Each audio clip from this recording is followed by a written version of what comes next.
Merci beaucoup, c'est un bonheur, un grand plaisir d'être en face de vous, chers téléspectateurs. Je reçois quelqu'un d'aussi prestigieux, d'aussi particulier. Ce n'est pas l'habitude et d'ordinaire de les recevoir. Lui, c'est Germain Kambinga, acteur politique, comme il se présente. Là, je suis en train de lire sa description sur X, qu'on appelle communément Twitter, acteur politique congolais, président du parti politique Liberté et président du regroupement politique Les Centres, ancien ministre et ancien député national. Jadis très prisé par l'opinion, actuellement, c'est à vous de nous dire si il continue de susciter de l'envie au sein de l'opinion congolaise, mais du moins son intelligence reste intacte. Moi, j'ai fait ces devoirs de lire ses opinions, ses tribunes. J'ai constaté qu'il y a de la matière. Et c'est pourquoi je me suis déplacé. Nous sommes en train de tourner dans son bureau parce que ça vaut de la peine. Germain Kambinga, bienvenue dans notre émission Réveil Africa. Merci beaucoup, c'est un plaisir et c'est toujours un honneur de nous mettre à la disposition des médias pour édifier la société, parce que finalement, la politique, ça doit être cela, un exercice d'édification de la société. Merci beaucoup, Germain Kambinga, de nous recevoir ici chez vous. Nous sommes dans votre bureau. Nous allons parler de la République. Il n'y aura pas de sujet particulier, mais nous allons parler de la nation congolaise. L'émission sera en bilingue pour que tout le monde puisse saisir la quintessence, même ce que nous allons nous entretenir ici avec Germain Kambinga. Déjà, la première des questions, Germain Kambinga, comment vous analysez la situation du pays après plusieurs années d'indépendance? Selon certaines personnes, que les pays continuent à reculer, à se dégrader. Votre lecture particulière? Écoutez, c'est quand même une vision assez mitigée des choses que nous devons avoir, parce que s'il y a eu quelques avancées en termes de liberté et du droit des uns et des autres de s'exprimer, l'objectif final de cette liberté revendiquée depuis l'origine, ça veut dire les années 60 à l'heure des indépendances, c'était quand même des richesses communes partagées qui permettent aux populations de regarder l'avenir comme une espérance et non plus comme une menace. Mais il est clair que s'agissant du Congo, comme de la plupart des pays africains, et les processus des indépendances et les processus de démocratisation des années 90 n'ont pas conduit jusque-là ces nations vers la félicité. Ça veut dire qu'en réalité, nous sommes toujours dans une recherche d'une espèce de modèle d'organisation de notre développement. Le plus grand péché peut-être de l'intelligentsia africaine, congolaise également comprise, c'est cette façon de concevoir la politique comme un exercice d'imitation d'une société occidentale qui ne répond pas au même code et qui n'a pas la même histoire. Vous savez, les nations qui ont réussi à se développer ces 50 dernières années sont des nations qui ont adopté des modèles authentiques de développement. La Corée du Sud, les dragons asiatiques d'une manière générale, l'éveil de la Chine, qui aujourd'hui se positionne pour les années à venir comme la première puissance économique mondiale, le Brésil, l'Argentine, toutes les nations qui ont réussi à se construire et à décoller. Parce que finalement, le développement n'est pas un processus qui, par la disponibilité actuelle des connaissances, exige plus de 30 ans. Avant, les processus étaient longs parce que la diffusion des connaissances a pris des siècles. Mais les générations qui sont les nôtres, post-Seconde Guerre mondiale, sont des générations qui ont bénéficié des différentes révolutions industrielles et de la libre circulation des savoirs. Donc aujourd'hui, le développement peut se concevoir comme un objectif à un horizon variant entre 20 et 30 ans. Une nation partie d'une situation... Après l'indépendance? Non, après les années 45. Je veux dire, d'une manière générale, de façon théorique et pratique, ce que nous pouvons constater, c'est qu'une nation peut partir d'un niveau très bas, archaïque, comme la Corée du Sud dans les années 50-60, et devenir une superpuissance. Je peux également vous prendre un exemple très simple, celui du Qatar, qui à la fin des années 90, était une nation archaïque. Le fils, quelques années avant, fait un coup d'État à son père, découvre qu'il y a une possibilité de faire confiance à l'évolution technologique qui a permis la liquéfaction du gaz, il prend ce risque. Et en 10 années, le Qatar décolle. En 20 ans, aujourd'hui, le Qatar, Doha, est un exemple géopolitique et géoéconomique des réussites. Donc ça veut dire que le modèle de développement qui sied à chaque pays africain n'a pas été encore globalement trouvé. C'est pour ça qu'il n'y a aucun pays africain qui s'est développé et le Congo ne fait pas exception. Nous sommes encore une nation qui tâtonne à la recherche de son propre modèle, un modèle qui lui permettrait, tenant compte de ses réalités spécifiques, mais aussi de ses capacités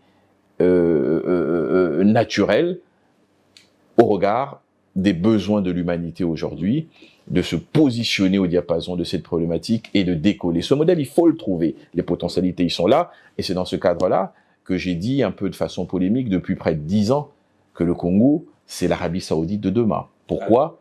Parce que le Congo a aujourd'hui les ressources que l'Arabie Saoudite a découvert dans les années 30 et qui lui a permis de devenir ce que, en tant que nation, elle est devenue aujourd'hui. Le monde qui se construit devant nous, le monde de la robotique, le monde de l'intelligence artificielle, le monde des révolutions écologiques, ce monde, le nouveau monde,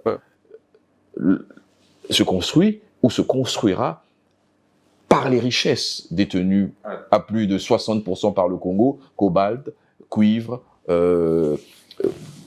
coltan, lithium. Donc aujourd'hui, nous sommes l'Arabie Saoudite des années 30. Et à nous de trouver le modèle de développement qui nous permettra de décoller. On vous reconnaît un bon truand. Je sais que si on ne vous arrête pas, vous allez continuer à... Mais du moins, si je vous pose cette question, parce que nous sommes là à l'aube pratiquement du 66e anniversaire de notre indépendance. Aujourd'hui, nous sommes le 26 juin. Dans 4 jours pratiquement, nous allons commémorer, célébrer le 66e anniversaire de notre pays. Mais vous venez là de dire que nous sommes toujours à la recherche d'un modèle qui pourrait permettre le développement de notre pays. Nalinga la bato bazo Rolanda biso, olobi que tout ça nous n'a commis luka pour que tout soit modèle précis, modèle convenable pour permettre développement et un bon biso après 66 ans d'indépendance. Vous ne voyez pas que c'est un échec de vous, acteurs politiques, si pas de la population. C'est vrai que la population également a une responsabilité, mais après 66 ans, nous sommes toujours à la recherche. Vous venez là de dire également que c'est après, déjà depuis 1945, il nous faudrait compter 30 ans, et ainsi de suite, pour penser au développement. Mais est-ce que vous ne pensez pas que c'est un échec d'abord de vous, acteurs politiques ? Mais c'est un échec de toute l'intelligentsia africaine, je l'ai dit. Ah, d'accord. Je l'ai dit et je l'ai précisé. Nous n'avons pas réussi à trouver le modèle qui nous aurait permis de bénéficier de la disponibilité du savoir. Le développement est un processus volontariste. Volontariste, c'est-à-dire ? Ça veut dire, c'est l'expression d'une volonté entière, tendue d'une nation, d'un groupe de leaders vers un but. Il n'y a pas de développement. Un groupe de leaders. Non, un seul leader. Non, mais c'est le leadership, qu'il soit de sens weberien ou un peu plus autoritaire, repose toujours sur la capacité d'entraîner. Le leader, c'est celui qui entraîne vers le haut. On n'est pas leader si on n'a pas une capacité d'entraînement. C'est ça le leadership. C'est être capable d'être une locomotive qui tracte. Donc, et si nous n'arrivons pas encore à construire ce modèle, c'est que nous ne sommes pas encore en train de réussir. Et c'est précisément ça le problème de fond. La construction d'un modèle authentique qui pourrait nous permettre, en tant que Congo, mais ceci est aussi vrai pour les autres pays africains, à sortir du tâtonnement permanent. On s'est contenté d'une espèce, alors j'ai envie de dire, au sorti des années 60, un peu comme l'avait souligné Amiral Cabral, qui est un des grands penseurs panafricanistes de l'époque, d'une espèce... en fait, c'est une substitution d'une d'une classe politique dominée par l'Occident, par une autre classe politique dominée par la nouvelle bourgeoisie. On appelle ça une révolution bourgeoise. Ça veut dire les colons sont partis et une autre bourgeoisie avilissante s'est installée et a installé une logique de rente et d'exploitation éhonter les richesses avec de la prébende, avec des oligarchies kleptocrates qui ont émergé un peu partout en Afrique, sans aucune véritable vision. On n'a pas réussi à faire ce que les autres nations ont réussi, à contrario, à faire. Et c'est ça le problème fondamental. Donc on ne peut pas parler de réussite, il faut être honnête. Aujourd'hui, je le répète, une nation partie d'une situation ex-ante peut atteindre un niveau de développement ex-post en 20, 30 ans maximum. Parce qu'il y a une disponibilité du savoir, il y a des exemples patents qui existent. Aujourd'hui, il y a des exemples qu'on peut imiter. Comment est-ce que les dragons asiatiques se sont développés et comment est-ce que la Chine a fait un bond de développement extraordinaire, que même les études les plus optimistes ne pensaient pas possible de sortir au début des années 80, le doublement de leur PIB, le quadruplement de leur PIB, le doublement de leur niveau de croissance et autres. Comment ils ont réussi cela? C'est l'imitation et l'utilisation du savoir existant. Ah, d'accord. Voilà. Et nous, en Afrique, on n'a pas encore réussi à faire ça, au Congo, davantage. Lorsque vous écoutez l'intelligentsia congolaise, par exemple, c'est une intelligentsia nostalgique et totalement... Nostalgique, c'est-à-dire nostalgique de l'époque coloniale et totalement bloquée sur les savoirs coloniaux qui étaient des savoirs sur ce qu'on appelle les connaissances des humanités, les humanités sociales, qui étaient structurées pour que le Congo ne puisse pas acquérir les savoirs techniques qui lui permettaient d'exploiter ses ressources, d'exploiter ses potentialités, de devenir une puissance. On n'est pas sorti de là. On a toujours des débats du type, quand vous entendez les juristes congolais, je suis de l'école germanique, je suis de l'école anglo-saxonne. Donc, on est dans une mauvaise imitation, alors qu'il faut une imitation technique. Donc, je conclus en disant, le développement est un processus volontariste. Si vous voulez vous développer, il faut une volonté de la nation et des dirigeants. Et cette volonté ne peut pas se faire tant que il n'y a pas un consensus national sur l'idée même qu'on se fait de l'avenir commun. Ah, alors, jamais quand nous parlons de nation, de la République, l'actualité aujourd'hui reste dominée par les débats autour de la Constitution. Il y a ceux qui sont pour et il y a ceux qui sont contre. Vous, depuis très longtemps, votre plateforme politique, les centres, votre parti politique, Liberté, vous prenez une 4e République. Donc, normalement, on doit changer les constitutions. Alors, la question que l'opinion se pose, on venait là de faire pratiquement, si je pourrais dire, une séance d'états généraux un peu de notre pays depuis l'indépendance.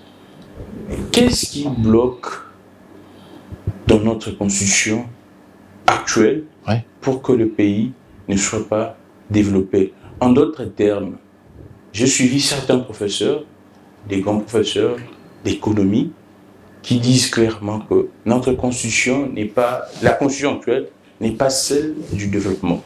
Alors, vous prenez les changements de la constitution 4e République. En quoi est-ce que cette constitution actuelle ne favorise pas le développement? Alors, il y a effectivement un débat national, c'est très bien, c'est très simple pour une démocratie, mais j'espère que tout cela va atterrir sur la mise en place d'un consensus national qui permettra, je l'espère, l'émergence d'un texte pour la postérité, pas un texte taillé à la mesure du pouvoir actuel, parce que sinon... Ah d'accord, donc pas un texte taillé à la mesure du pouvoir actuel, parce que sinon ça sert strictement à rien du tout.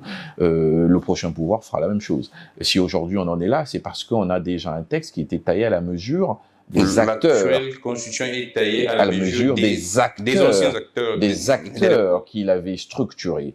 L'essence de cette constitution, elle est militaire, elle est transactionnelle. J'étais au cœur, tout en étant dans la périphérie. J'avais 25, 26 ans. J'étais au cabinet de Jean-Pierre Bemba et je pense que le MLC n'était pas distraite lorsque cette rédaction constitutionnelle se faisait. Elle jouait sur ses députés, sur ses sénateurs pour imposer des positions qui intégraient ses intérêts. La Constitution, avant celle qui nous régit actuellement, est une Constitution sui generis, dans laquelle on nous avait mis une existence constitutionnelle de certains partis politiques qu'on appelait les composantes, MLC et autres, RCD. C'est quand même une monstruosité juridique de départ. Et la suite ne pouvait pas être totalement débarrassée de cet art originel. C'est une constitution d'essence transactionnelle. Je vous donne ça, vous prenez ça, vous cédez ça. L'idée, voilà. Et l'idée générale, c'était de permettre à ces acteurs de se pérenniser. C'est ça l'idée. Parce que c'est eux qui sont forts en ce moment. Ils ont des militaires, ils ont des groupes armés, et ils n'ont pas fait des rébellions pour disparaître après les élections. Donc en fait, cette constitution, elle est rédigée pour permettre à chaque groupe politique de garder une mainmise sur l'avenir du pays. C'est pour ça que vous avez des assemblées provinciales, des ministres provinciaux, une organisation qui devait permettre à une majorité très importante des belligérants de l'époque de continuer à avoir les mainmises ou à garder leurs intérêts dans les mamelles de la République, sur les mamelles de la République, continuer à s'abreuver sur les mamelles de la République. Et cette constitution n'a pas été structurée partant de là pour permettre au Congo d'amorcer son processus de développement. Je vais m'expliquer, ça c'est mon point de vue, je l'ai analysé. D'abord, partons de la raison pour laquelle elle a été principale, pour laquelle cette constitution a été rédigée au-delà de la dimension transactionnelle. La raison officielle, la plus importante, c'est régler les sempiternelles crises de légitimité, disent-ils. Mais moi, je voudrais quand même me poser la question de savoir. On dit, il ne faut pas la toucher, cette constitution, parce que elle avait été mise en place pour régler la question de la légitimité et de la limitation des pouvoirs et tout ce que vous voulez. Avez-vous l'impression que depuis 2006, le Congo vit dans un Eldorado de respect républicain de la légitimité? Je voudrais quand même vous rappeler l'histoire. 2006, Jean-Pierre Bemba sort de ce pays dans un char de combat et il y a des milliers de morts à Kinshasa. Et cette crise de légitimité du pouvoir de Kabila persiste jusqu'en 2011. 2011, il y a eu une autre élection. Étienne Tshisekedi prête serment chez lui et dit « Je suis le président ». Vous n'avez pas gagné cette élection. En 2018, Martin Fayoulou conteste en s'autoproclamant président élu. Voilà. En 2023, tous ces groupes d'opposition se mettent ensemble et contestent en disant que les machines à voter ont servi à un travestissement. Voilà. Donc cette constitution, je vous pose la question et je regarde les spectateurs, les téléspectateurs, a-t-elle permis de régler la crise de légitimité qui était la raison ontologique de son avènement? Visiblement, non. Ne serait-ce que pour cela, il y a une réflexion à avoir. Est-ce que nous avons à continuer à utiliser une règle commune qui, à chaque processus électoral, entraîne notre pays au bord du précipice?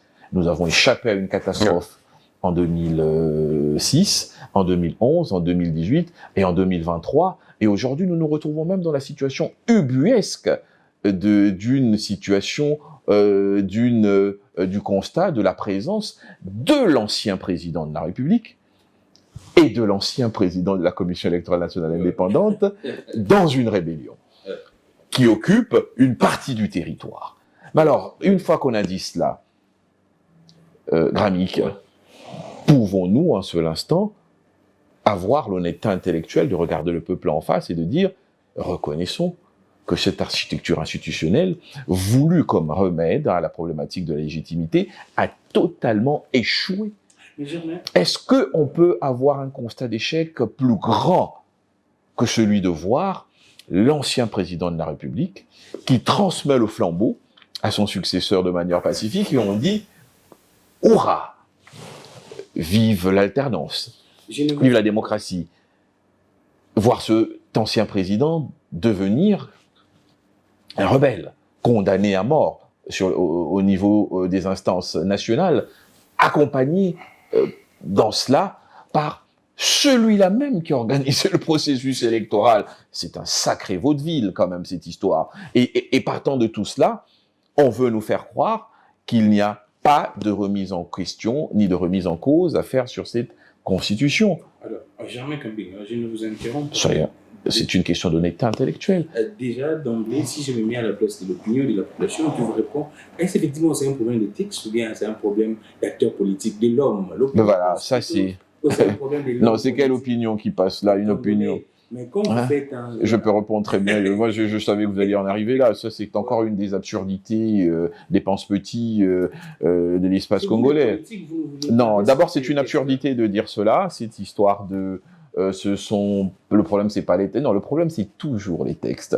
Et c'est l'histoire de l'humanité. Jamais le problème ne se présente de cette manière-là en disant on peut garder les textes et changer les hommes. La preuve, vous avez changé les hommes plusieurs fois.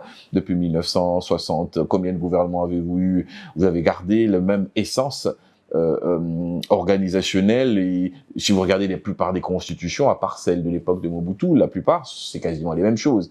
Donc ça vous prouve bien que les hommes ont été changés, mais le fil conducteur des textes et de l'organisation et l'originalité n'a pas bougé. Donc le problème, c'est d'abord les hommes, parce que c'est les hommes qui font les textes, comprenons-nous bien. Faisons la généalogie des choses et revenons à votre raisonnement. Alors des hommes imparfaits feraient des textes parfaits. Alors, il y a quelque chose qui n'est pas logique là-dedans. Je pense qu'en réalité, les hommes seront toujours imparfaits. Ah, d'accord. Les hommes seront toujours imparfaits. Mais c'est l'essence de l'organisation. Des natures déjà. Mais c'est l'essence de l'organisation des sociétés, de cette histoire. Et partant de tout cela, on veut nous faire croire qu'il n'y a pas de remise en question ni de remise en cause à faire sur cette Constitution. Alors, Germain Kambing, je ne vous interromps pas. C'est une question d'honnêteté intellectuelle. Déjà, d'emblée, si je me mets à la place de l'opinion de la population, qui vous répond, est-ce effectivement c'est un problème des textes ou bien c'est un problème d'acteur politique, de l'homme? L'opinion voilà, pense plutôt que c'est un problème de l'homme. Non, c'est quelle opinion qui passe là? Une opinion. Mais quand vous faites un... Je peux répondre très bien. Moi, je savais que vous alliez en arriver là. Ça, c'est encore une des absurdités des pense-petits de l'espace congolais. Non, d'abord, c'est une absurdité de dire cela. Cette histoire de...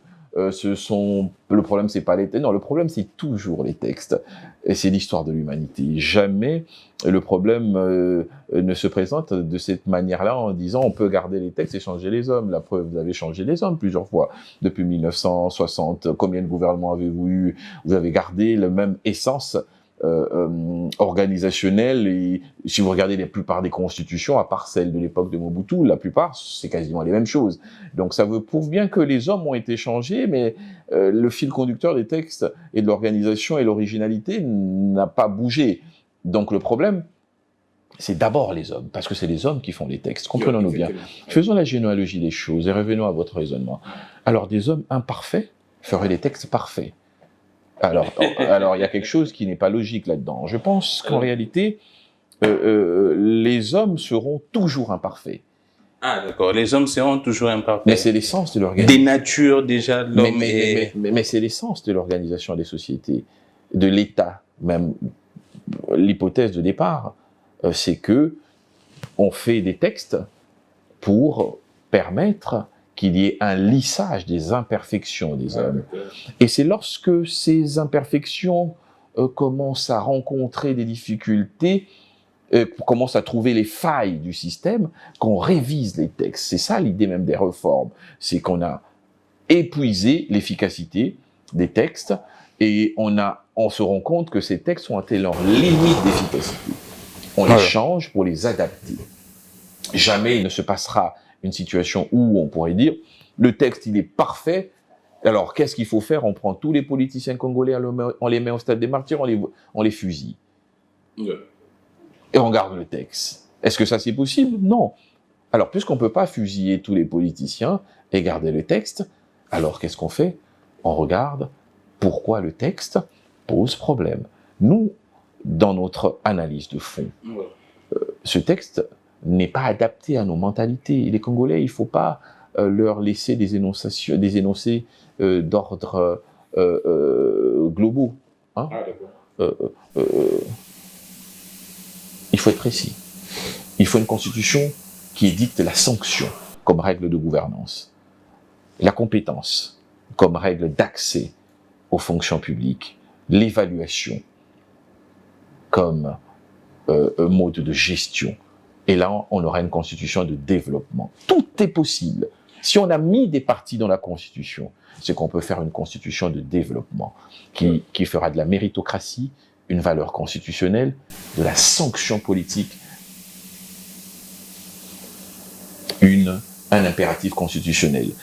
La séparation des pouvoirs n'est pas possible, n'est pas efficace si cela ne s'accompagne pas de moyens. Alors, il faut une constitution qui garantisse le financement des institutions dont les pouvoirs sont contradictoires et qui permettent l'évolution du système. J'aimerais quand même il y a beaucoup d'améliorations et de changements de fond qu'il faut pouvoir opérer. Alors, vous allez comprendre, chers téléspectateurs, que je ne reçois pas un simple analyste politique, mais je reçois celui qui a eu à gérer dans ces pays, un président d'un parti politique. Nous allons parler des grands sujets, vous allez nous excuser, des sujets qui pourraient faire des analyses avec des communicateurs, on va vraiment éviter. Mais vous m'aviez déjà coupé l'herbe sous les pieds, Germain Kambinga. Vous avez eu à diriger dans ces pays, ministre, député national, ainsi de suite. Alors, dites-nous, vice-ministre également. Alors, dites-nous, eloko nini oyo esengeli tolongola na constitution oyo actuelle, eloko nini esengeli tobakisa pour que constitution epesa biso mpifo mboka ekende liboso. Il ne faut pas confondre makambo. Biso toza te pona kolongola to kobakisa. Toza pona ko bongola. Nyonso. Eloko ni esengeli otocha en place na kati ya constitution oyo ezate. Parce que soki olingi kaka ko changer, ko bakisa mwa matungulu kolongola wana oza na besoin de changement te. Mais biso toza convaincu que philosophie donc tina même oyo constitution esengeli ezala nango po mboka etelema ekokisami na makomi wana te. Concrètement, avec des exemples précis que nous avons ça la boito la conscience asika. Nayebisi bino na ebandeli que Congo lelo toza na situation ya Arabie Saoudite tangu pétrole ekomi likambo oyo eza na ntina makasi mpo mokili ekende liboso développement ya batransport, baavion, makambo ebele dans les années 30, les années 40. Bango bazwaki mayele ya comprendre que mboka na biso il faut etambola na ndenge moko boye po mbongo wana tozwa ngo nanu ebele koleka mindele po soki toza mayele te mindele bakozwa koleka biso et oyo tokozwa to utilize ngo mpona bomengo ya moko na moko ya bayi population na biso e mboka na biso ekoma bamboka moko oyo ekotalana miso na mokili neti toza niveau moko yango na tomoni lelo les Émirats Arabes Unis tomoni ba Qatar tomoni bamboka wana po baponaki bandenge moko ya kosala politique na mboka na bango oyo ezo permettre lelo bazala esika baza lelo donc biso toza neti ba Arabie Saoudite wana po mokili ya lobby eza mokili ya haute babengi na lopoto écologie eza mokili ya ba robot lobby olongo baza déjà na kati mokili ya lobby ya lobby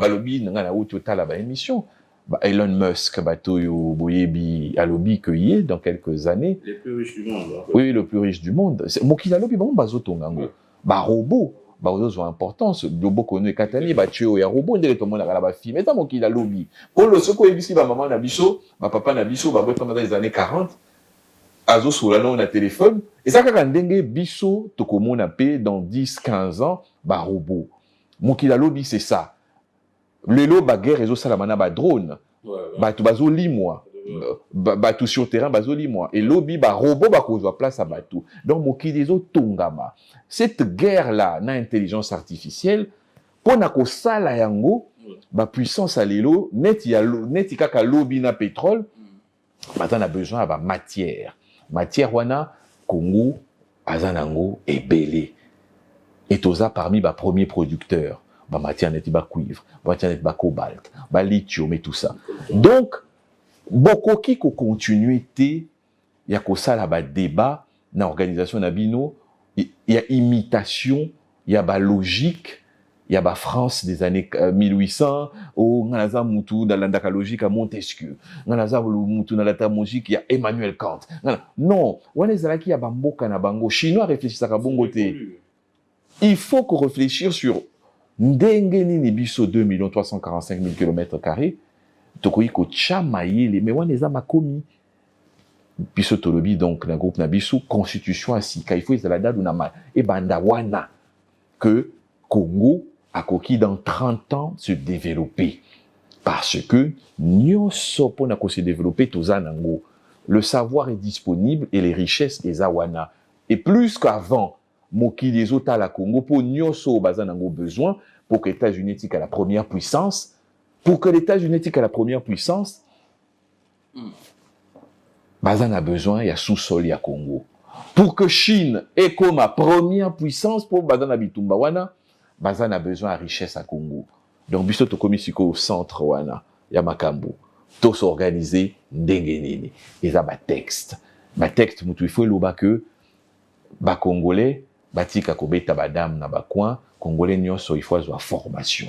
L'État, il faut ça, là, par exemple, que le ministère a formation, et Zwambongo ebele, pour tel domaine. L'État, par exemple, il faut aller que Sokolingo comme directeur général, Sokolingo comme ministre, bako évaluer chaque semestre.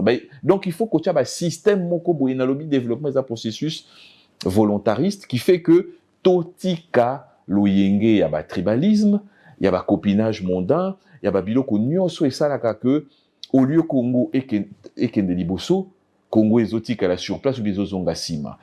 Na ucho pesa yo situation ya mokili ndenge mokili ezo tongama est-ce que ozoyo ka ba débat obino bozana ngo nanu awa na mboka oyo esengeli e permettre que États-Unis tika la première puissance ou to que Chine comme ma première puissance lobby mboko wana ye moko azobeta masolo nyonso sauf masolo ya avenir na ye et tout commence par soubassement et soubassement eza o bisoto bengi na le centre la constitution to bandela makambu to fanda to yeba que ndenge nini na ba texte na biso en rapport na mentalité na biso to ko koma makambu oyo ko permettre que Sankourou se développer Lomé se développer Bounya se développer Kabeaka Mongé se développer Idio Faipananga se développer ainsi de suite parce que la richesse est ali. On est à 3 millions de tonnes de cuivre. Dans quelques 2, 3, 4, 5 ans, on sera à 6 millions de tonnes. Aujourd'hui, le cuivre est à peu près à 14 000 $. Hier, c'était à 7 000. Le cobalt, on a de très bonnes perspectives. Donc, tokozwa bambongo ebele, mais tokoyi kozwa koleka lisusu oyo tozokanisa soki toza na makanisi oyo totie na papier oyo ko permettre que incompétence est à la constitutionnellement punissable et condamnée, Mouibi est à la constitutionnellement condamné et que seul l'État a sa obligation et a former Batou, génie babima. Ce qui te sali ba texte et ko permettre que Moutounion soit eu pouvoir et que dengue président salaki gratuité de l'enseignement, tous ces bandeli. Il faut beaucoup de sous Nicolo. Génie va se former et les textes doivent le préciser. Et ceux qui ont salité, au longoué, par exemple. Et il faut être bien précis. Écoutez, donc, on a la vision. Ensuite, pour la kokoma, on est comme ici, comme Moussala, Yaba, Otobasala, étude, Yaba constitution. Donc, mais l'idée, voilà, la légistique, mais l'idée, c'est ça. Toza, la future superpuissance africaine, parce que Mokili a besoin, il y a Otoza Nango Namabele, tout s'organiser, pour tous à un niveau, il y a un objectif. Voilà. L'opinion qui vous suit pourrait comprendre que c'est vrai, l'opinion, je crois bien, serait d'accord avec vous. Mais le problème est que du changement de la Constitution avec, si je pourrais même dire, un soubassement social, un soubassement du développement, mais là, la famille politique du président de la République parle du changement de la Constitution avec un soubassement politique, c'est-à-dire pour, selon la compréhension de l'opinion, s'éterniser au pouvoir. Okay. C'est-à-dire qu'on puisse avoir pratiquement une monarchie, un président à vie, ainsi de suite. Vous venez là de dire clairement que Olingite, changement conscient taillé, la mesure, il y a régime. Absolument, absolument. C'est complètement absurde, ça. Vous partagez cet avis que Essengeli va changer mandat. Il y a président, va pousser à durer un mandat à président, c'est-à-dire qu'on devrait l'article 220 à ce suite. Bape sa président a demandé qu'il a 5 ans comme a 7 ans, a bandé la sous à comata illimité. Alors, oui, j'ai bien compris votre préoccupation, et c'est bien ce que je disais précédemment. Les débats sont des débats arriérés, archaïques, qui n'ont aucune incidence réelle sur les véritables enjeux. Et c'est ce qui est un tout petit peu dommage. En réalité, c'est quoi la situation de la République démocratique du Congo? Nous avons un pouvoir qui est installé, et jamais un pouvoir n'a eu autant de légitimité que celui-là. Donc ils ont eu une occasion historique de mettre le Congo au diapason de ses objectifs de développement. Ça veut dire quoi? Ça veut dire que vous avez un président de la République qui a été élu avec 73%. Vous avez une majorité parlementaire de plus de 450 députés. Nonobstant les contestations périphériques de l'opposition, il faut quand même constater. Certaines opinions ne seraient pas d'accord. Mais vous allez constater avec moi que vous allez constater avec moi que dans cette dénonciation des problématiques de légitimité que j'ai énoncées, c'est la seule élection durant laquelle et après laquelle il n'y a eu aucune manifestation de contestation, même pas une. À 7 jours. Peu importe, je vous pose une question de légitimité. En violation de la loi, bien sûr. Je vous pose une question de légitimité populaire. Vous êtes congolais, vous êtes d'accord avec moi que l'élection de 2023, c'est la première élection dans ce pays qui n'a donné lieu à aucune manifestation de contestation, même pas une. Même pas une. Grammic, le grand. Des protestations de la part de non, ça n'existe pas. Non, ça c'est non. Vous confondez le point de vue des opposants et le point de vue du peuple. Je vous dis une seule manifestation, même pas une. En 2018, il y a eu des manifestations monstres. Ce n'est pas que le pouvoir. Laissez-moi terminer. Comprenons-nous bien. Je vous pose une question de légitimité populaire pour vous dire à quel point ce pouvoir a la possibilité historique d'écrire un texte. Ce n'est pas la terreur du pouvoir en place. La terreur. Oui, du pouvoir en place. Qui fait quoi? Qui faisait peur.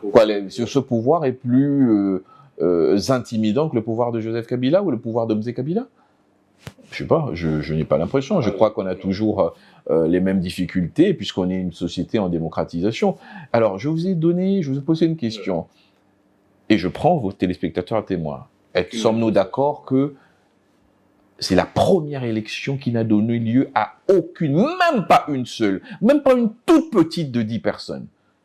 Je ne parle pas des déclarations des opposants dans leur salon avec des 2-3% qui... Non, je parle du peuple. En 2018, lorsque Félix Tshisekedi a été élu président, il y a eu des manifestations populaires, notamment les ressortissants du Bandundu. On a entendu parler de grands mouvements. En 2011, n'en parlons pas, lorsque Tshisekedi s'est déclaré président. Mais en 2023, même pas une seule manifestation, zéro. Ce qu'on a vu par contre, c'est les opposants de la diaspora dire « Ah oui, on va plus envoyer de l'argent à nos frères qui sont au Congo puisqu'ils aiment ces dictatures. » Ça, vous avez suivi ça avec lui, ils étaient déçus. Voilà. Donc ça veut dire que ce pouvoir a une forte légitimité. Le reconnaître, ce n'est pas leur offrir un chèque à blanc. C'est reconnaître et dire au peuple que quand vous votez, sachez qu'il y a des conséquences. Quand vous donnez le pouvoir, sachez qu'il y a des conséquences. Vous avez donné un très grand pouvoir à ce régime. Mais vous allez constater avec moi que dans cette dénonciation des problématiques de légitimité que j'ai énoncées, c'est la seule élection durant laquelle et après laquelle il n'y a eu aucune manifestation de contestation, même pas une. À 7 jours. Peu importe, je vous pose une question de légitimité. Je vous pose une question de légitimité populaire. Vous êtes congolais, vous êtes d'accord avec moi que l'élection de 2023, c'est la première élection dans ce pays qui n'a donné lieu à aucune manifestation de contestation, même pas une. Même pas une. Grammic, le grand. des protestations de la part de Non, l'opposition. non, ça n'existe Moïse pas. Katumbi. Non, ça c'est non. Vous confondez le point de vue des opposants et le point de vue du peuple. Je vous dis une seule manifestation, même pas une. En 2018, il y a eu des manifestations monstres. Quand Ce n'est pas que le pouvoir. Laissez-moi terminer. Comprenons-nous bien. Je vous pose une question de légitimité populaire pour vous dire à quel point ce pouvoir a la possibilité historique d'écrire un texte. Ce n'est pas la terreur du pouvoir en place. La terreur. Oui, du pouvoir en place. Qui fait quoi? Qui faisait peur. Ce pouvoir est plus intimidant que le pouvoir de Joseph Kabila ou le pouvoir d'Omze Kabila? Je sais pas, je n'ai pas l'impression. Je crois qu'on a toujours les mêmes difficultés puisqu'on est une société en démocratisation. Alors, je vous ai posé une question et je prends vos téléspectateurs à témoin. Sommes-nous d'accord que c'est la première élection qui n'a donné lieu à aucune, même pas une seule, même pas une toute petite de 10 personnes. Je ne parle pas des déclarations des opposants dans leur salon avec des 2-3% qui... Non, je parle du peuple. En 2018, lorsque Félix Tshisekedi a été élu président, il y a eu des manifestations populaires, notamment les ressortissants du Bandundu. On a entendu parler de grands mouvements. En 2011, n'en parlons pas, lorsque Tshisekedi s'est déclaré président. Mais en 2023, même pas une seule manifestation, zéro. Ce qu'on a vu par contre, c'est les opposants de la diaspora dire « Ah oui, on va plus envoyer de l'argent à nos frères qui sont au Congo puisqu'ils aiment ces dictatures. » Ça, vous avez suivi ça avec lui, ils étaient déçus. Voilà. Donc ça veut dire que ce pouvoir a une forte légitimité. Le reconnaître, ce n'est pas leur offrir un chèque à blanc. C'est reconnaître et dire au peuple que quand vous votez, sachez qu'il y a des conséquences. Quand vous donnez le pouvoir, sachez qu'il y a des conséquences. Vous avez donné un très grand pouvoir à ce régime. 74% à son président de la République et plus de 450 députés, la même proportion de sénateurs. Donc ils ont une légitimité qu'aucun pouvoir n'a jamais eue dans l'histoire de ce pays. Alors, ils en font quoi? Voilà la question.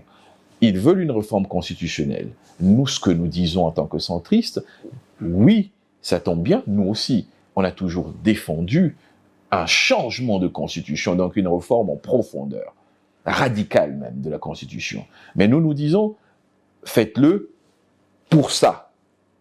Ça, c'est ce que nous assumons parce que nous n'avons pas le pouvoir. Nous disons, il faut une constitution de développement. On peut en 30 ans devenir un pays développé. Pour ça, il faut mettre les compétences comme un impératif constitutionnel cardinal. Il faut un système méritoire.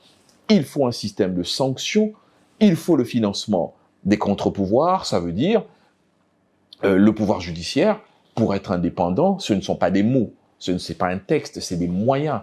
Si les comptables du ministère, du Conseil supérieur de la magistrature doivent dépendre d'une signature de la chaîne de dépenses gouvernementale, vous voyez que l'indépendance souffre. Ce sont des mécanismes à revoir. La sanction. Le jour où on aura dans ce pays une constitution qui dira que l'élection, c'est tous les 5, 6, 7 ans, nous on est pour le septennat, et on s'expliquera si vous nous posez la question, et qu'on dit, puisque l'élection c'est tous les 7 ans, pour qu'il n'y ait pas d'atermoiement, chaque année, le gouvernement doit disponibiliser 1/7 du budget électoral. Si ce budget n'est pas disponibilisé et constaté dans une caisse de consignation par l'Assemblée nationale, le gouvernement est réputé, par exemple, démissionnaire. Si vous faites ça, vous verrez qu'il y aura toujours de l'argent pour les élections. Voilà comment doit se faire une constitution pour les Congolais. Si vous dites que le pôle économique, le gouvernement doit assurer en permanence un niveau de croissance, de 4%, la fourchette basse, et que dès que le gouvernement va en dessous de 4% de croissance, le gouvernement est réputé démissionnaire. Et vous mettez ça dans la Constitution. Ça vous donne, alors là, des instruments qui obligent les ministres, qui obligent les directeurs généraux, qui obligent les directeurs centraux, qui obligent les secrétaires généraux, bien avant, à être des managers. Ils vont maigrir et ils ne vont plus grossir. Ils feront moins de fêtes, il y aura moins de poudre sur les têtes. Parce que alors, les fonctions publiques seront des fonctions de service. Et ce sont des fonctions de pression. Parce que le Congo se dira, toutes les richesses qu'on va mobiliser, aujourd'hui, sont une aubaine, et nous avons 30 ans pour inscrire cela dans une logique de développement. Donc, il faut créer le cercle vertueux de la croissance et le cercle vertueux du développement. Et ça passe par des textes nouveaux qui mettent la méritocratie en avant, qui mettent la sanction politique en avant et qui limitent le pouvoir de la récompense au profit du pouvoir de la compétence. Alors, Germain et Kambinga, on ouvre une brèche, on fait une petite... Bon, c'est vraiment pas... Oui, je parlais du septennat aussi un moment, si vous avez une question. Ouais. Nous allons échanger là-dessus également. On fait une petite digression. Vous venez là de parler, c'est vrai, des ministres, des directeurs généraux, ainsi de suite. De votre expérience en tant que ministre, est-ce dans notre pays, un ministre a vraiment effectivement du pouvoir de changer les choses dans son secteur? C'est vrai, la Constitution lui donne ses pouvoirs en disant que le ministre est responsable de son secteur. Est-ce, de par votre expérience, un ministre a réellement le pouvoir de changer les choses dans son secteur, dans ces pays ou non? Ben non, absolument pas, et nulle part dans le monde d'ailleurs, ça n'existe pas. Bah oui, parce que tout simplement, les ministres ont ce que je pourrais appeler caricaturalement des obligations de moyens. Ça veut dire qu'ils ne sont que les exécutants d'une vision qui n'est pas la leur. C'est la vision du président de la République, qui est élu sur cette base-là. C'est la logique institutionnelle et démocratique que nous connaissons. Il y a un leader qui est élu, président. Je parle dans le cas typique congolais, par exemple. On a un président de la République qui est élu avec un programme, une vision. Cette vision se transforme en un programme gouvernemental. Présenté à l'Assemblée nationale par le Premier ministre. Donc en réalité, le Premier ministre va à l'Assemblée nationale pour dire « je suis la cheville ouvrière de la mise en œuvre de la vision du président ». Ok, je suis le dépositaire de la vision du président. Cette vision, je la traduis à travers cette matrice d'action et de réalisation. Le ministère du Développement rural, voilà sa mission. Le ministère de l'Agriculture, voilà sa mission, et tutti quanti. Et maintenant, les ministres sont nommés, mais le ministre du Développement rural, comment est-ce qu'il exécute son programme si les moyens qui ne viennent pas de son secteur ne lui sont pas mis à disposition? Donc c'est précisément ça, la limite du ministre, c'est que la réalisation des objectifs dépendent des moyens dont il n'est pas producteur. Le principe de l'unicité de caisse. Le budget de l'État, il y a le principe de l'unicité des caisses. Ça veut dire l'argent vient du ministère des Finances. Donc, vous faites ce que vous voulez. Aucun ministre ne peut réaliser la gratuité de l'enseignement partie de son bureau. Il faut que ce soit une impulsion présidentielle. Vous voyez, aucun ministre ne peut réaliser Bukanga Lonzo. Il faut que ce soit une impulsion présidentielle ou au minimum du Premier ministre, parce que c'est des moyens qui sont d'abord très rares, contrairement à ce qu'on pense. Lorsque on gère un État, les moyens ne sont pas à profusion, les besoins sont illimités, les moyens sont rares, donc il y a des arbitrages. Donc le ministre ne réalise qu'à concurrence des moyens qu'on met à sa disposition. Si les moyens ne sont pas mis, vous en êtes réduit à faire de la communication. D'accord. Ah ben bien sûr, parce que... C'est une erreur quand l'opinion pense que le ministre de ça de l'autre. Ben non, c'est complètement absurde, c'est parce que les gens ne connaissent pas les mécanismes de fonctionnement. Vous êtes ministre, mais allez dans la salle d'attente du ministre des Finances, c'est quasiment le ministre le plus puissant. Vous allez voir ses collègues qui sont assis, ils attendent des signatures. S'ils ne signent pas, et lui pour signer, il a généralement besoin de l'autorisation de la première ministre, ou bien en tout cas de celui qui a le fauteuil à la primature. Et eux aussi, parfois, ils ne donnent pas ces moyens, pas parce qu'ils ne veulent pas, parce qu'il y a des arbitrages. Il y a des arbitrages, il y a la guerre, il y a ceci. Voilà, c'est ce qui se passe généralement. Donc les ministres ont une obligation de moyens. Voilà comment fonctionne un gouvernement. Le reste, c'est de la communication. Il y a certains qui sont meilleurs communicants que d'autres, c'est tout. Mais si vous voyez dans le fond, aucun ministre ne peut partir d'une idée qui n'est pas celle des priorités du Premier ministre ou du Président de la République pour faire des choses extraordinaires. Vous allez faire beaucoup de communication, mais il n'y aura pas d'action. À Xi Jinping, l'actuel président, la possibilité d'être président à vie. Parce qu'ils se sont dit, nous avons un objectif, c'est devenir la première puissance du monde. Ça marche bien ce qu'on fait.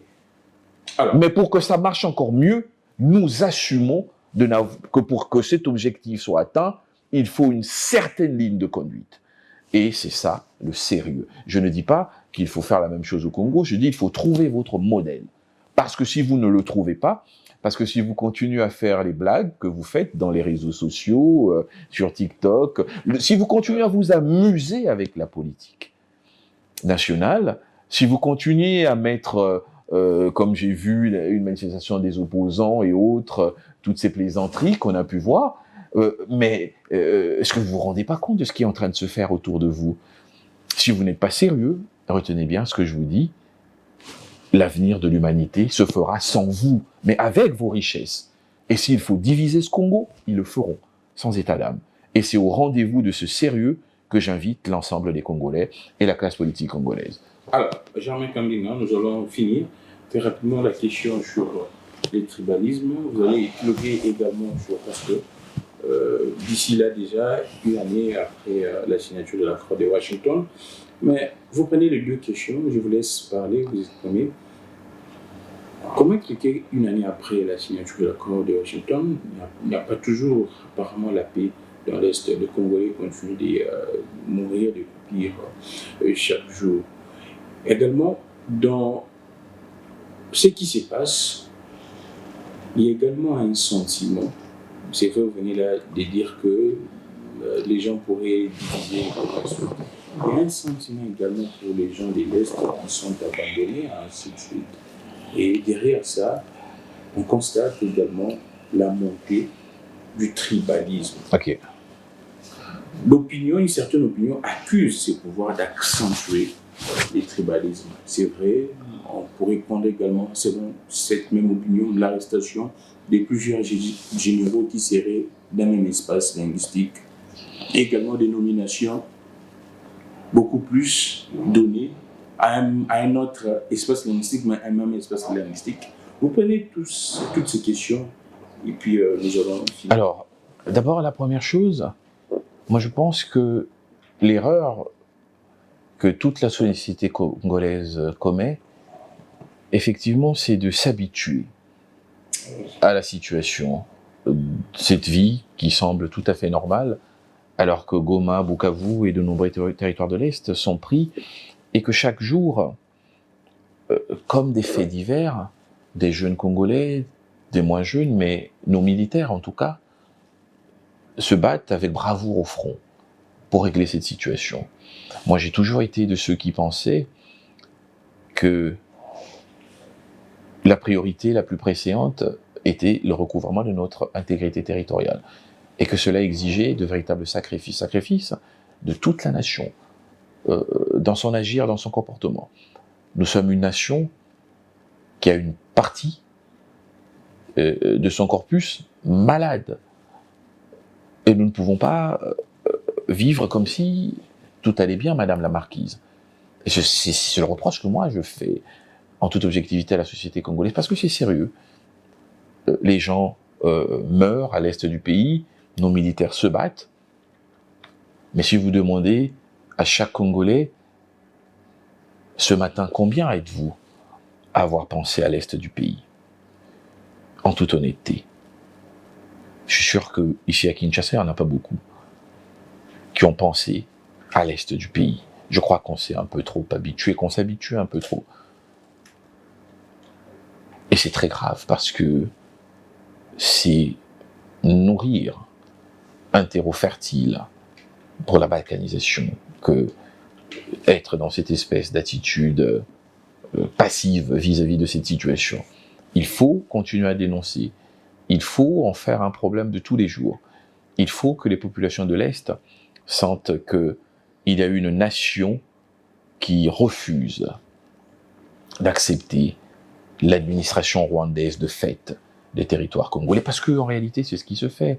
Nanga et consorts ne sont que des éléments stipendiés par le Rwanda. La réalité, c'est que le Rwanda gouverne une partie de ce pays, et c'est inadmissible, il ne faut pas l'accepter. L'accord de Washington est un instrument, mais ce n'est pas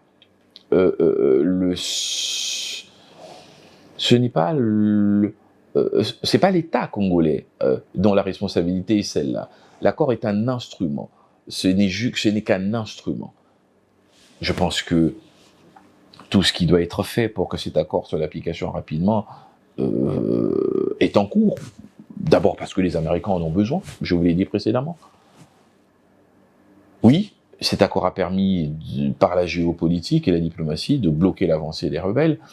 Maintenant, ce qu'il faut, c'est effectivement les bouter, les mettre hors d'état de nuire. Et ça, c'est un impératif. Ça, c'est un impératif. Moi, je suis vraiment, sur cette question, pro-patrie. Moi, je n'ai pas de pays, je suis congolais. Et je trouve ça inadmissible, cette espèce d'accoutumance de la société congolaise à la situation. Nos artistes devaient être debout, les leaders politiques, la société congolaise, tout le monde devait être dans une position de malaise face à cette situation. Ne commettons pas le péché de nous habituer à cela. Ne soyons pas la génération maudite qui aura été la génération de la balkanisation de ce pays.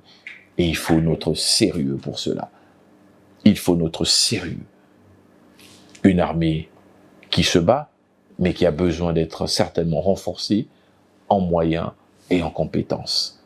Il faut y aller, il ne faut pas arrêter, il ne faut pas abandonner le combat. Ça, c'est notre conviction. La question du tribalisme. Alors, je pense que, comme toutes les sociétés en général, la société congolaise aime les lieux communs. Elle aime les lieux communs et les mauvaises bonnes idées qui sont diffusées dans les médias. D'abord, il faut savoir c'est quoi le tribalisme. C'est tout simplement l'organisation de la société en tribus. Hein, c'est ça le tribalisme, à la base. Et il faut aussi savoir qu'il y a de nombreuses nations qui se sont développées ou qui se développent ou qui marchent très bien en reconnaissant l'organisation tribale de leur État comme un élément consubstantiel à l'émergence et à la prospérité de leur nation. Dans les sociétés occidentales, ce que vous appelez tribalisme ici, c'est ce qu'on appelle le communautarisme. Quand vous allez à Londres, c'est une société, à Londres, aux États-Unis, le communautarisme est un élément fondateur du système politique et économique. Aux États-Unis, il y a une division de la société de façon communautaire. Bien sûr, il y a un dénominateur commun, les États-Unis. C'est pour ce que je voulais dire, c'est que le problème, ce n'est pas forcément le tribalisme, mais je vais y arriver. Il faut bien qu'on se comprenne. Le Nigeria est une société fondamentalement et communautariste.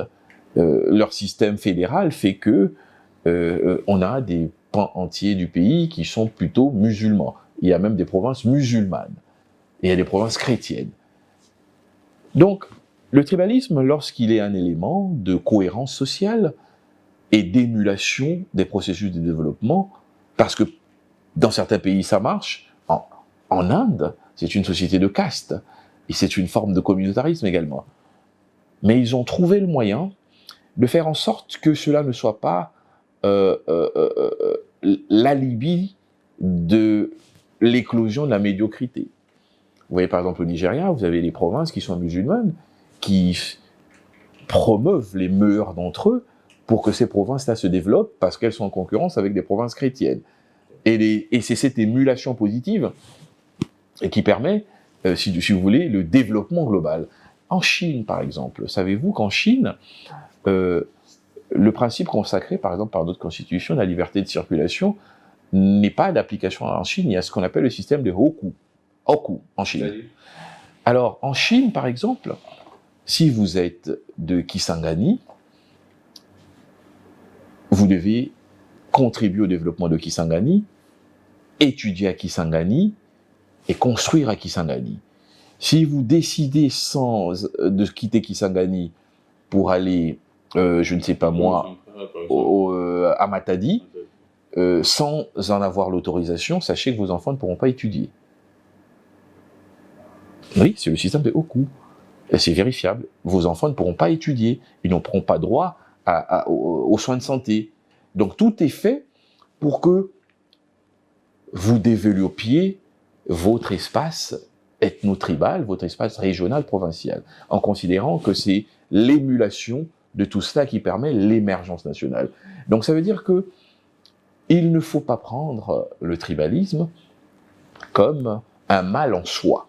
Il ne faut pas prendre le communautarisme comme un mal en soi. Il y a des sociétés qui fonctionnent ainsi et ça marche plutôt pas mal. Ah, d'accord. Ensuite,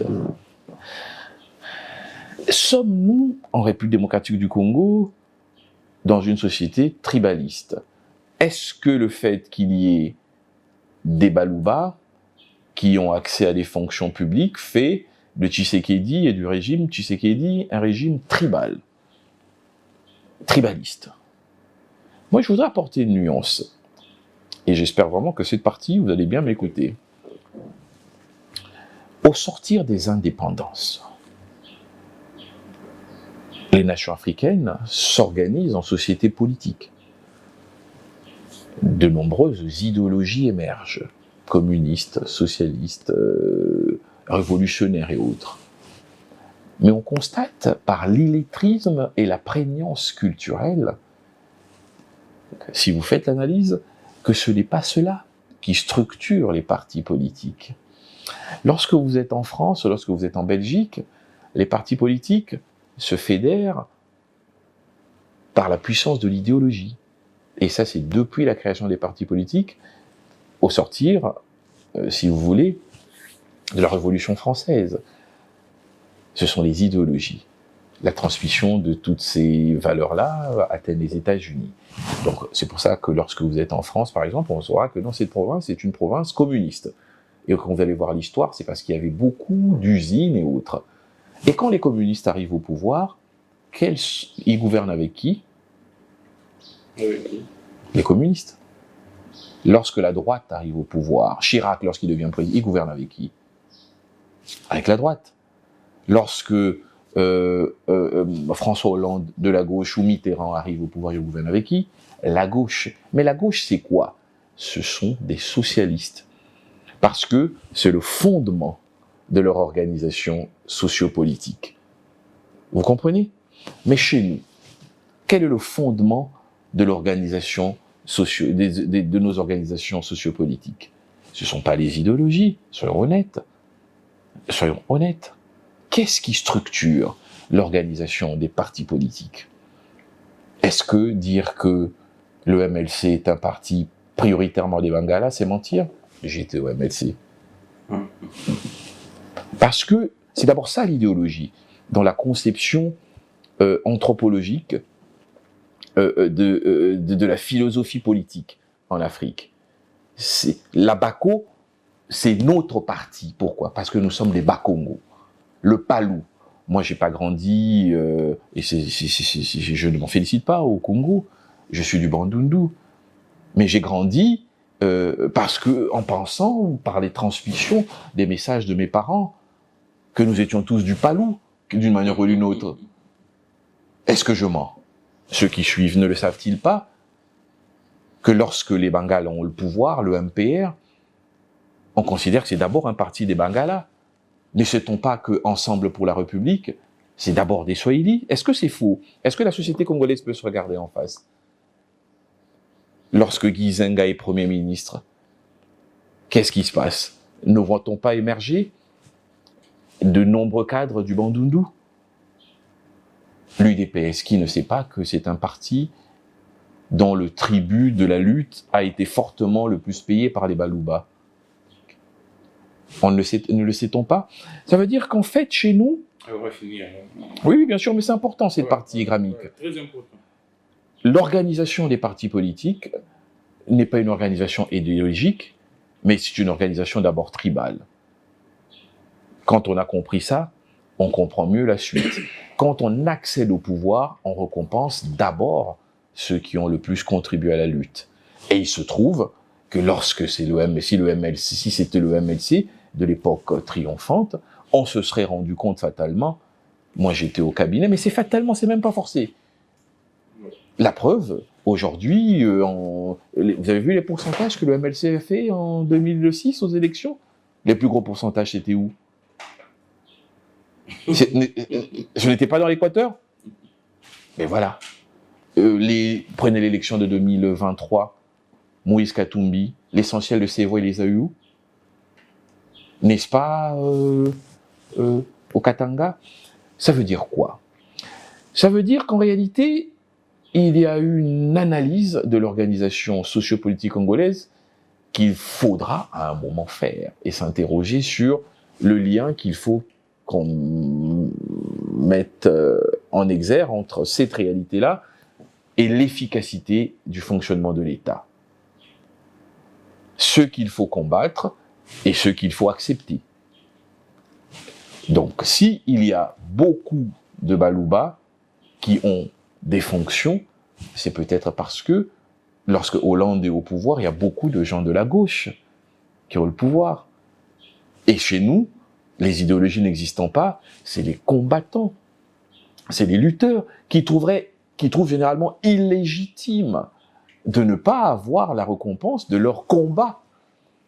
Vous comprenez? Très bien, Jean. Intégrez cela, analysez cela froidement et vous comprendrez que le problème n'est peut-être pas un problème tribal, mais c'est plutôt un problème sociopolitique de la récompense des militants.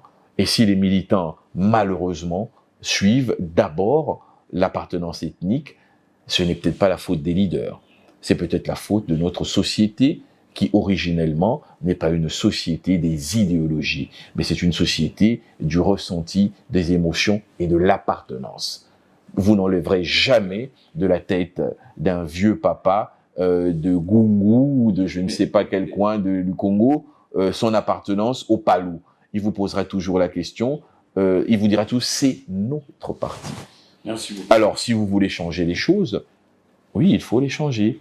Mais pour les changer, il faut poser les bonnes questions. Donc moi, je ne crois pas au tribalisme dans le positionnement des gens dans le pouvoir actuel. Je crois juste à la stricte symétrie des réalités sociopolitiques. Lorsque c'est un parti des Bangala, les militants sont essentiellement Bangala, les lutteurs sont essentiellement Bangala, et les leaders, ce qu'ils ont à faire, c'est juste à trouver les équilibres, mais ce n'est jamais évident de dire à quelqu'un qui a sacrifié sa vie, qui a sacrifié le bonheur de sa famille pour une lutte, que vous ne pouvez pas, malgré vos diplômes, malgré votre compétence, avoir un poste, juste parce que aujourd'hui, nous avons le pouvoir, mais je suis du Bandundu, vous êtes du Bandundu. Vous voyez, c'est une question très complexe. Merci beaucoup, Germain Kambinga. C'était un grand plaisir de vous recevoir. Je pense que l'opinion est solidifiée. Nous allons peut-être, si vous le permettez, prochainement, de vous recevoir pour parler encore beaucoup plus d'autres sujets. Je signale que la République venait là de saisir la Cour pénale internationale également contre le Rwanda. Je ne sais pas si ça va aboutir du fait que le Rwanda n'a pas signé. Bon, voilà. Mais nous allons suivre ces dossiers également de très près. Merci beaucoup, Germain Kambinga, acteur politique congolais. Mais un homme de vérité. Un homme de vérité. Vous savez, la vérité, il faut se préparer à la voir. À l'assumer plutôt, à l'assumer. Et c'est très difficile d'assumer la vérité. Moi, je me suis préparé toute ma vie à être un homme libre, parce que je refuse toutes les formes de féodalité. Ni les féodalités des appareils politiques, ni les féodalités des officines religieuses, ni les féodalités, si vous voulez, des populismes et tous ceux qui ont besoin d'avoir des vues et autres. Il faut qu'il y ait une voix de la vérité, une voix qui dise aux Congolais: voilà la vérité de votre pays, voilà ce que vous êtes, voilà comment vous fonctionnez, et si vous voulez avancer, voilà ce que vous devez faire. Merci beaucoup, Germain Kambinga. Merci également à toute l'équipe technique. Nous allons nous retrouver très prochainement. Je suis Glamik Lekon, que le Dieu de toutes les inspirations continue de nous inspirer et de vous inspirer autant. Au revoir et à bientôt.